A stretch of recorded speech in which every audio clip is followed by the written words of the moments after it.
आपण मानक मोर YouTube channel को स्वागत। आजिर प्रसंग ओडिशा रे लांच कारोबार। आज्ञा ये जो लांच कारोबार चली आईएएस ओएस ऑफिसर माने लांच नौछंती से कौन एबर घटना यही मोहन माझी सरकार अमले लांच नौछंती ना ये दीर्घ 25 वर्ष है लांच नौछंती। लांच एमानकर अस्थि मजागत होइछे।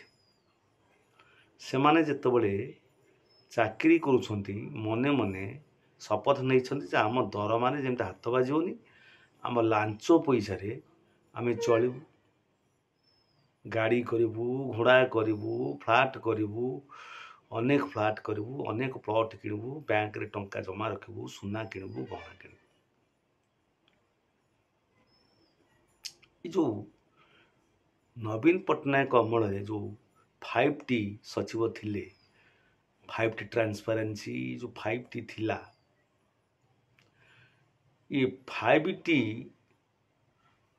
सचिव बा ये जो नीति कौन करुथिला,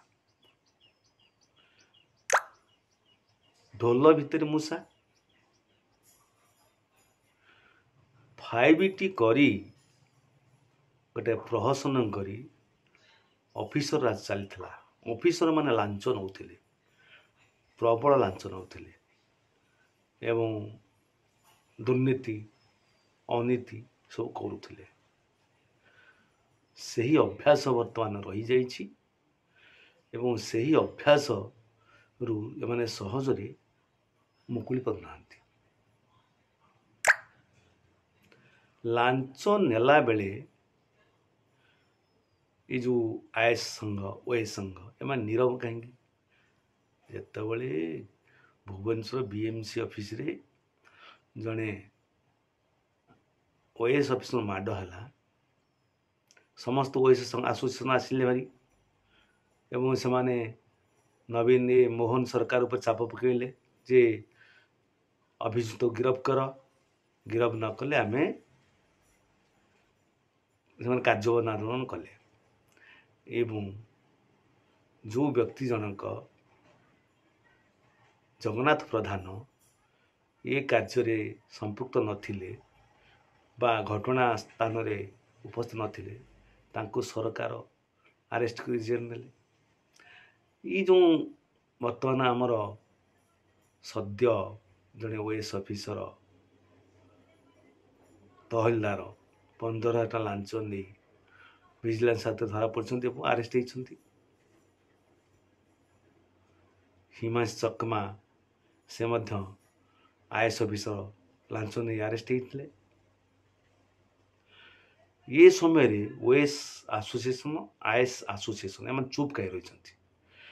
ये कार्य को कहीं निंदा करना कौन लांच नेबा गोटे सांविधानिक अधिकार एमानकर। हाँ लांच नेले माने प्रतिवाद करेंगे हाँ कि आश्चर्य प्रकार एमानकर नीति। ये जे ओएस टपर हेले सी तो पुणी तांकर भाईबा समय से कही पचार तुम ओएस चाकरी कले कौन कर से कही मु लांच नेबी दुर्नीति करी कही नथिबे मु पूरा लोक मान सेवा करी निस्वार्थ सेवा करी जो माने अवहेलित अच्छे तांकर सेवा करी लोक बारे पहुँचे निश्चय कही किंतु कला बेलू ठीक थार विपद। तेणु ये साधारण जनता मान मध्य मनरे प्रश्न सृष्टि कर निश्चय जे एमाने जो यूनिवर्सिटी कृति छात्र कृति छात्री एवं एमाने जो एते पाठ पढ़ी टपर होती सबू कौन यही लांच नापी आधारित। हाँ ये बड़ विषम कथा। आईएएस ओएस ऑफिसर माने शीघ्र सुधुरी जातु नहिले